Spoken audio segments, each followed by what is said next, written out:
तुम्हाला माहिती आहे, सुख समृद्धी वैभवाचं प्रतीक हे करंजीला मानलं जातं. म्हणजे बघा ना, गरीब असू देत किंवा श्रीमंत, लेक जावयाचं कौतुक करायचं असू देत किंवा घरात आनंदाचा सण असू देत, लक्ष्मी पूजेच्या नैवेद्यासाठी तर करंजीचा मान सगळ्यात मोठा असतो. म्हणूनच सुख समृद्धी आणि वैभवाचं प्रतीक म्हणूनच या करंजीला मानलं जातं. आपल्याकडे करंजी म्हणतात, पण काही भागामध्ये गुजिया, चंद्रकला असं वेगवेगळ्या नावाने या करंजीला संबोधलं जातं. चला, ही करंजीच अगदी सोप्या पद्धतीने आणि पारंपरिक पद्धतीने तुमच्यापर्यंत मी पोहोचवली आहे बरं का आज. म्हणूनच हा व्हिडिओ अगदी शेवटपर्यंत पहा. पहिल्यांदा जरी तुम्ही करंजी बनवत असाल ना, तरी सुद्धा अगदी अचूक अशी तुमची करंजी होईल.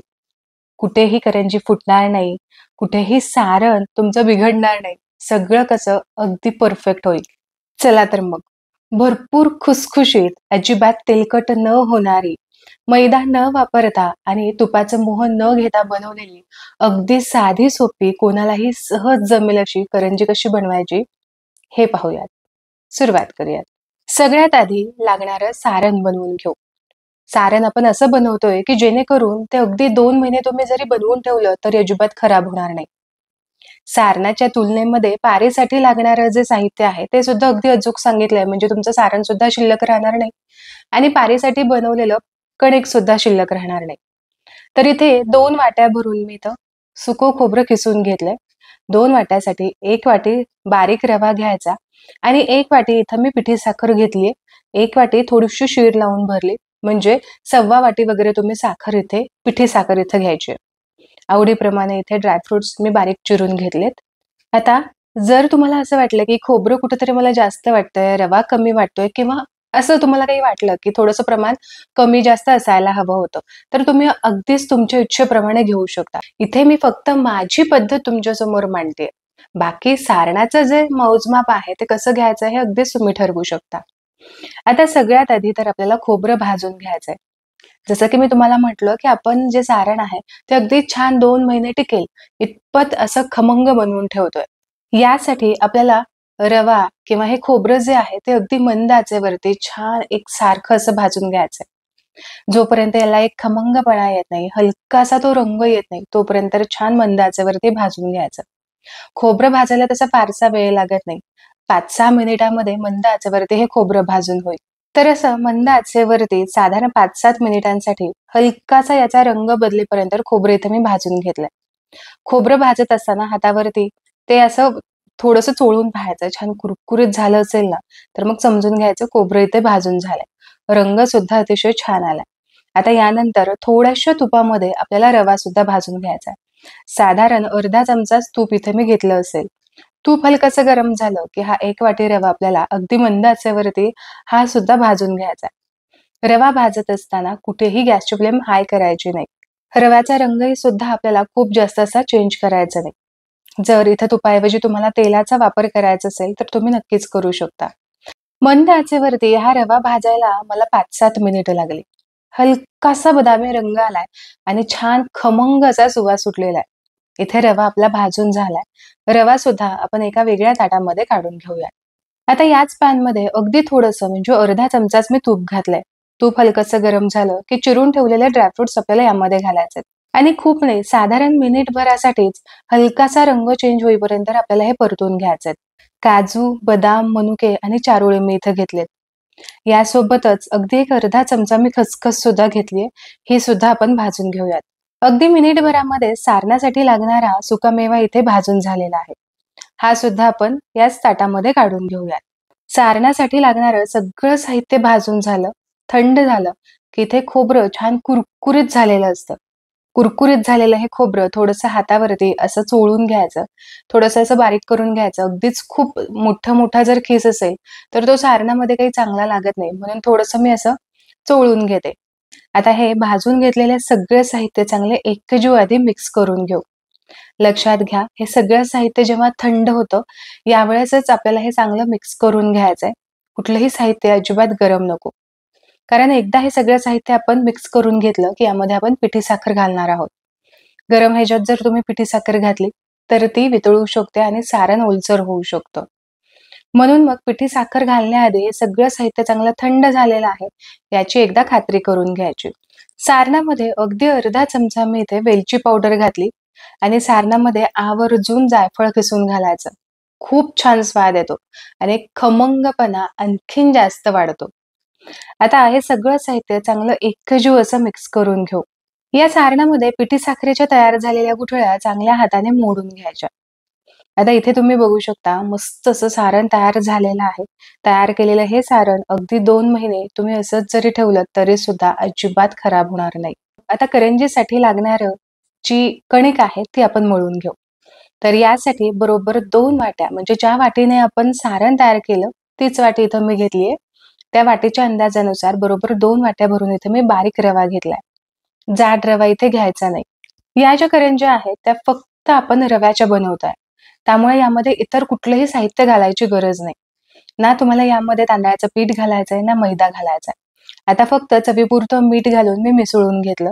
यामध्ये कडकडीत तेलाचं मोहन घालायचंय.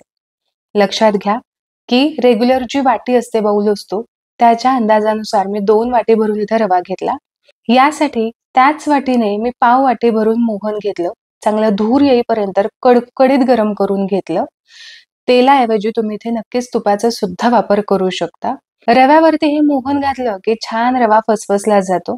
आता यानंतर एखाद्या चमच्याच्या साह्याने हे कडकडीत मोहन या रव्याला चांगलं लावून घ्यायचंय. हलकसं हाताला सोसवलीत पण जर थंड झालं की लगेचच मग हाताने हे सगळं मोहन या छान रव्याला लावून घ्यायचं. एकदा मोहन लावून झालं की लगेचच आपल्याला कणिक मळायला घ्यायचे. तर इथे रेग्युलर नॉर्मल मी पाणी घेतलेलं आहे यामध्येच आपण मळून घेणार आहोत. आता जसं आपण पुरीसाठी थोडंसं घट्ट असं कणिक मळून घेतो, अगदी त्याच पद्धतीने किंबहुना त्यापेक्षा थोडंसं घट्ट जरी तुम्ही आणखीन ठेवलं ना तरी सुद्धा चालेल. तर थोडं-थोडं करत आपण यामध्ये पाणी घालूयात आणि घट्टसर असा गोळा मळून घेऊयात. तर इथे छान घट्ट असं पीठ मी मळून घेतलेलं आहे. आत्ता जरी हे भरपूर घट्ट वाटत असलं ना, तरी सुद्धा आपल्याला लगेच याच्या काही करंज्या बनवायला घ्यायच्या नाहीत. असं थोडंसं पीठ मळून झालं की हे अर्धा ते 1 तासासाठी तुम्ही असंच हे भिजत ठेवायचंय. यापेक्षाही जास्त वेळ हे पीठ भिजवलं तरी सुद्धा चालू शकतं. म्हणजे अगदी 5-5, 6-6 तास सुद्धा हे पीठ भिजवून घेतलं जातं. फक्त हे पीठ असं झाकून ठेवायचं. आता मी इथे खूप वेळ नाही, फक्त 1 तासाभरासाठी इथं मी पीठ चांगलं भिजू दिलं. आता हे पीठ चांगलं भिजलेलं आहे, पण पूर्वीच्या पेक्षा मला थोडंसं जास्त कडक वाटतंय कारण रवाने जे पाणी आहे ते चांगलं शोषून घेतलंय. आता आपण काय करूयात, हे मळत बसण्यापेक्षा ना असे याचे छोटे-छोटे 4 उंडे करून घेतले आणि आता हे आपण मिक्सरच्या भांड्यामधून फिरवून घेणार आहोत.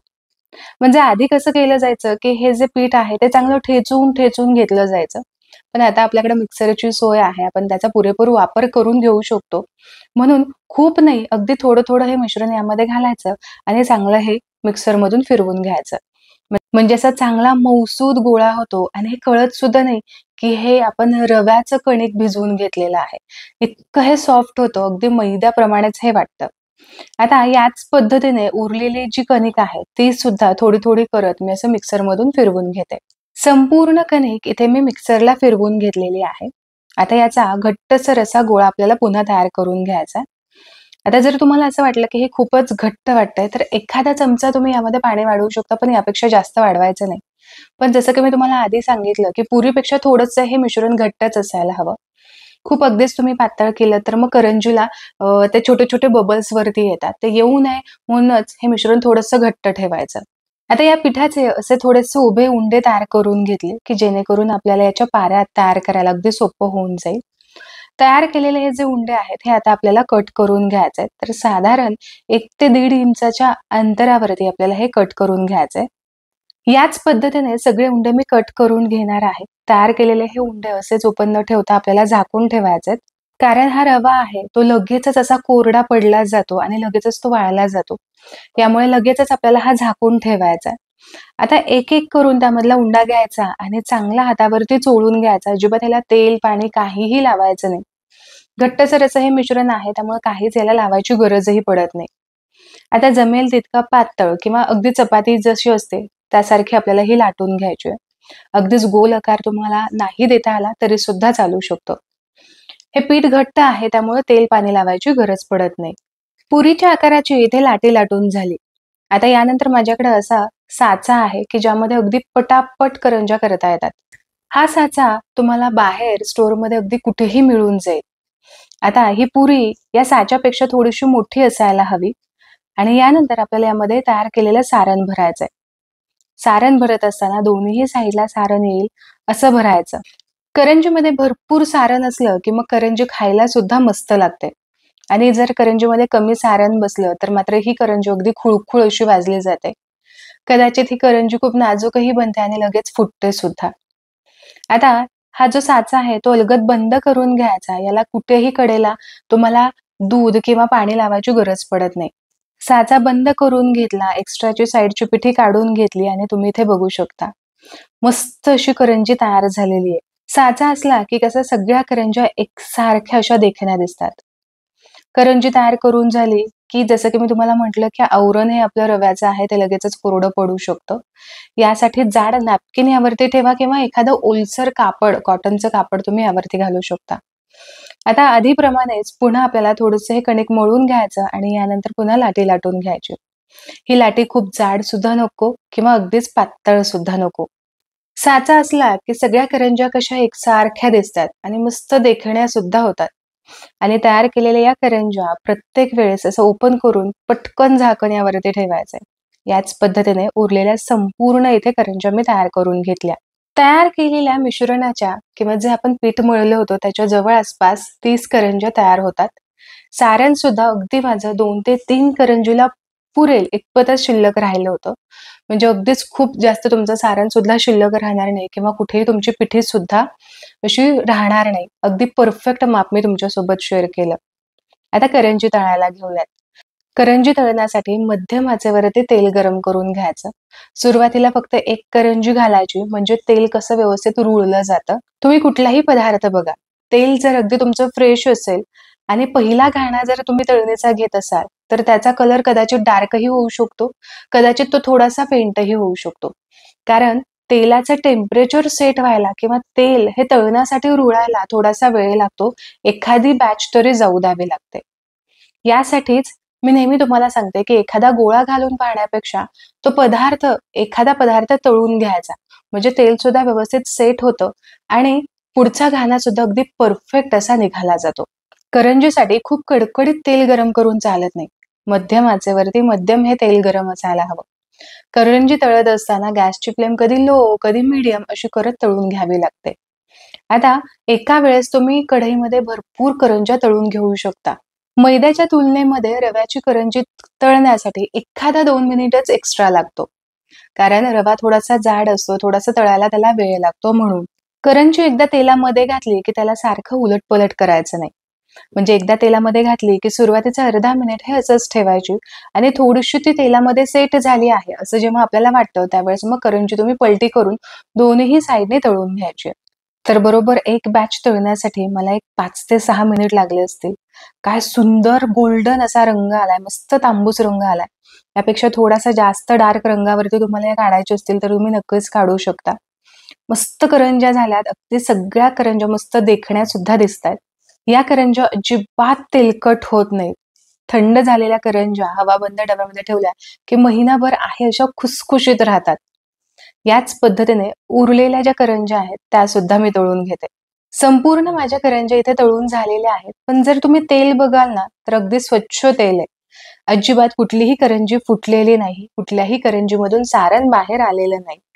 अगदी क्लिअर असं हे तेल आहे. आता इथे संपूर्ण करंज्या तयार झालेल्या आहेत. तयार केलेल्या पिठाच्या 30 करंज्या तयार झाल्या.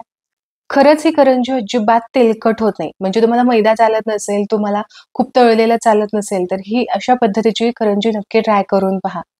आणि ही भरपूर खुसखुशीत सुद्धा होते. आतमध्ये भरपूर सारण असल्याने ही खमंग सुद्धा लागते. तर आशा करते की अगदी सोप्यातली सोप्या पद्धतीने ही आजची करंजीची रेसिपी मी तुमच्या समोर मांडली आहे. रेसिपी आवडली तर व्हिडिओला लाईक जरूर करा. तुमच्या मित्र आणि परिवारामध्ये दोन्हीकडे ही रेसिपी शेअर करा.